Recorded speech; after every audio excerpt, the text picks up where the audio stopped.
Good morning, my dear students. How are you? I hope you all are fit and fine. Okay, students, today I'm going to start your new chapter. Okay, so today we will study about the pound of butter, chapter 8 in your course book. First of all, the student took your book and open page number 80, all of you. Okay, chapter 8. Name of this chapter is The Pound of Butter. Okay, now read this story. Below each picture, write the correct word from the box. One has been done for you. यहाँ पे books में आपके कुछ pictures दिए हुए हैं, इसको देखते ही चलिए जानते हैं क्या क्या है। फर्स्ट जो है वो बैलेंस है। सेकंड में क्या है बेटा? सेकंड में हमारा जो है वो पैकेट है। थर्ड में है स्केल, फोर्थ में है वेट्स एंड फिफ्थ में है केन एंड ये जो है हमारा लोफ है। Loaf means loaf of bread. तो ये बैलेंस क्या होता है बेटा? जब भी आप किसी दुकान पे, शॉप पे कुछ लेने जाते हो या सब्जी मंडी में जाते हो तो आपको इस बैलेंस पे वेट करके देते हैं शॉप वाले। ये क्या है? बटर। इसमें पैकेट में बटर होता है, चीज बटर। एंड ये हमारा जो स्केल है, इस पे भी हम लोग मेजर करते हैं कोई भी थिंग्स कि कितने केजी के हैं। ये हमारा जो है ये क्या वेज होता है जिसका यूज हम लोग बैलेंस पे करते हैं। एक साइड हम लोग इस स्टोन्स को रखते हैं एंड अदर साइड जो चीजें हमें लेनी होती है उसको रखते हैं। ये क्या है? मेटल केन। मेटल केन में जब भी आप देखते होगे मिल्क मैन आपके घर में इसमें दूध लेके आता होगा, that is called a metal can. And fourth is bread. Bread को हम लोग क्या कहते हैं? Loaf. Now student read this story. Farmer Weston had a large farm near the little town of Plainsville. एक लिटिल टाउन है जिसका name है प्लेन्सविली। प्लेन्सविली में एक फार्मर रहते थे। His name is Weston. Weston has a large farm. उनका क्या था? बहुत बड़ा फार्म था। The people of Plainsville depend on Farmer Weston for their milk, butter and cheese. बेटा जितने भी पीपल ऑफ प्लेन्सविले थे वो लोग किस पे डिपेंड थे? वो लोग डिपेंडेंट थे फार्मर वेस्टर्न पे for their milk, butter and चीज। वो मिल्क, बटर और चीज के लिए प्लेन्सविले के जितने भी लोग थे वो लोग फार्मर वेस्टर्न पे डिपेंडेंट थे, निर्भर थे।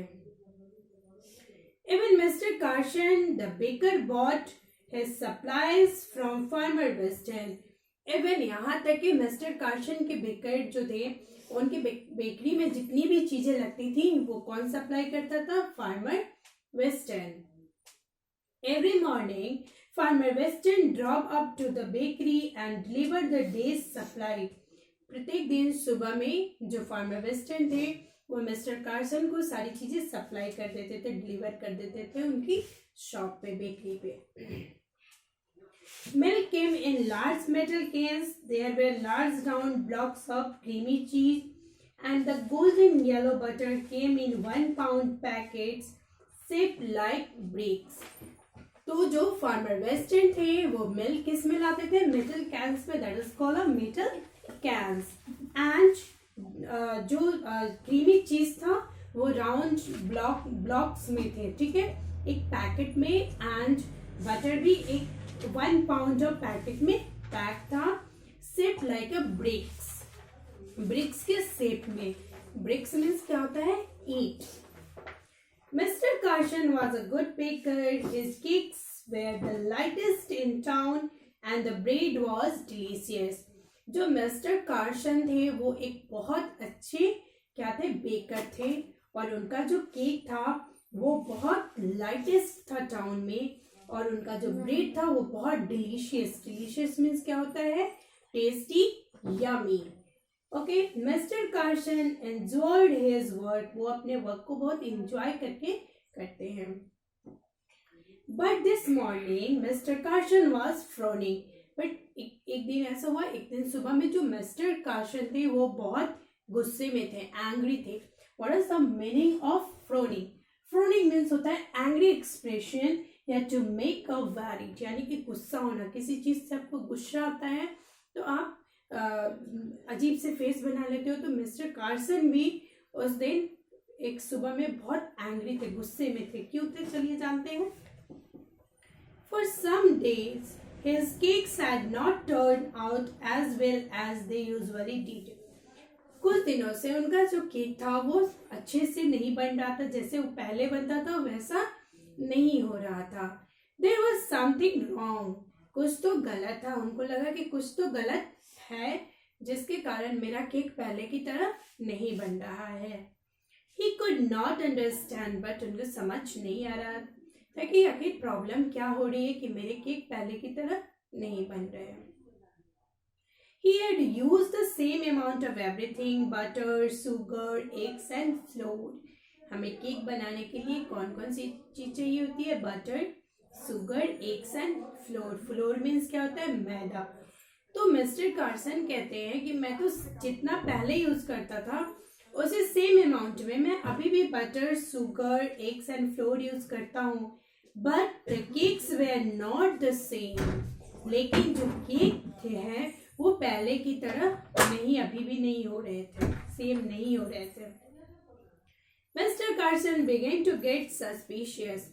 अब उन्हें शक हुआ, वो सस्पिशियस थे कि आखिर ऐसा क्यों हो रहा है कि मेरा केक पहले की तरह नहीं हो रहा है। It was the butter.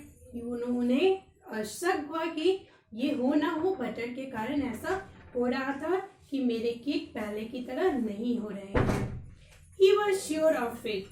उन्हें इस चीज को लेके श्योर हो गया कि बटर में ही कुछ प्रॉब्लम है। He was sure that the bricks of butter that Farmer Weston delivered were not the correct way. उनको श्योर हो गया कि जो farmer western bricks of butter जो है हमें सप्लाई करते हैं उसका वेट करेक्ट नहीं है, इसी कारण मेरा ब्रेड जो केक है वो सही नहीं हो रहा है। They did not weigh a pound each. उन्होंने जितने भी उन्होंने पाउंड बेचा था, बटर बेचा था, उसको उसने वेट नहीं किया था, but he decided to find out. उसने बोला कि मैं अब इसका खोज करके रहूंगा कि आखिर क्या प्रॉब्लम है जो मेरे केक खराब हो रहे हैं। For several days soon after Farmer Weston delivered the supplies. कुछ दिनों के बाद फार्मर वेस्टन ने फिर से डिलीवर किया सारी चीजें मिस्टर कार्सन को। Mister Carson weighted the butter on his scale. तो मिस्टर कार्सन ने अपने स्केल पे बटर को वेट किया। जस्ट ही हैड थॉट, उन्होंने सोचा, each bricks weighted less than a pound. उन्होंने सोचा कि जितने भी ब्रिक्स थे वो सारे लेस थे, किससे? 1 पाउंड से। इस कारण से मेरे केक सही नहीं हो रहे थे।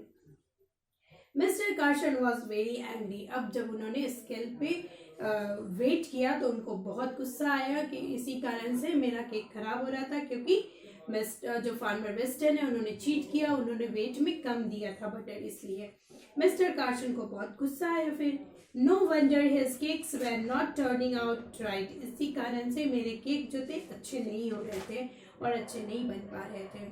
He complained to the police and they arrested the farmer for cheating. फिर मिस्टर कार्सन ने पुलिस को कंप्लेन कर दिया कि मिस्टर जो फार्मर वेस्टर्न है उन्होंने मेरे साथ चीट किया है, वो उनका जो भी चीज़ें डिलीवर करते हैं वो वेट में करेक्ट नहीं होता है। फिर पुलिस ने क्या किया? पुलिस ने फार्मर को चीटिंग के बदले अरेस्ट कर लिया। At the trial, the judge turned to Farmer Weston and said, trial means क्या होता है? जहाँ आप क्वेश्चन करते हो, like a court.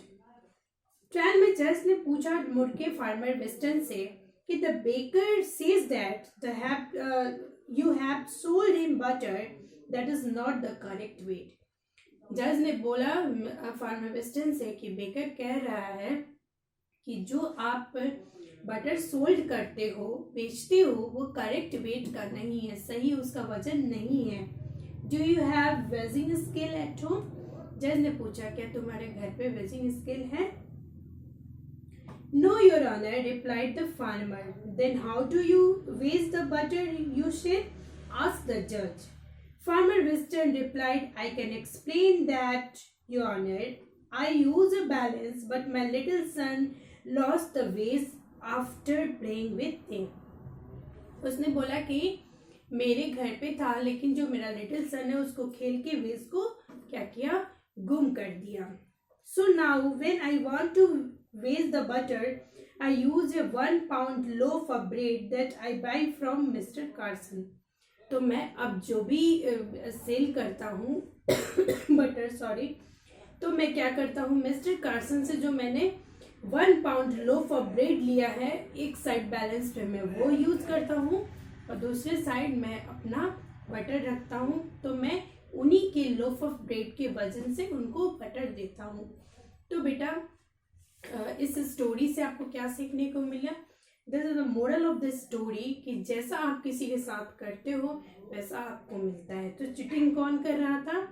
Cheating mister Carson कर रहे थे, फार्मर वेस्टर नहीं, क्योंकि मिस्टर कार्सन का जो लोफ ऑफ ब्रेड का वेट था वो कम था, तो उसी वेट से ये दे रहे थे. इसलिए हमें किसी के साथ चीट नहीं करना चाहिए. Okay, I hope you have understood this story. Bye bye, have a nice day, take care.